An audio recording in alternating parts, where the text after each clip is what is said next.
កាចមែនគ្រាន់តែអ្នកកសែតចុះទៅតំបន់ដែលខ្លួនបើកអាជីវកម្មកាយអាចដីបែរជាដេញវាយអ្នកកសែតឡើងប្រផាត់ប្រភេងឥឡូវបងឯងមកចាប់ខ្ញុំធ្វើអីខ្ញុំចាប់ខ្ញុំសួរបងឯងណាគេខ្ញុំចោះមកកន្លែងហ្នឹងតែខ្ញុំមានមកធ្វើអីស្រេចខ្ញុំខ្ញុំសួរបងឯងខ្ញុំសួរតាមទៅខ្ញុំបានឆ្លើយម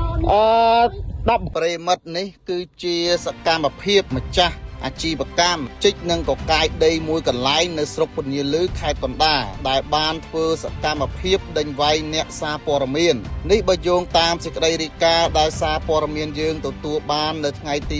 8ខែ3ឆ្នាំ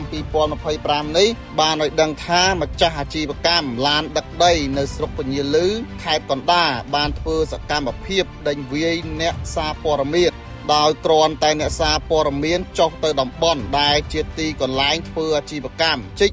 និងកាយដីនៅចំណុចទីតាំងស្រុកពញាលឺខេត្តកណ្ដាលករណីនេះអ្នកសារព័ត៌មានស្នើសុំទៅកាន់អាជ្ញាធរដែលមានលោកអភិបាលស្រុកពញាលឺ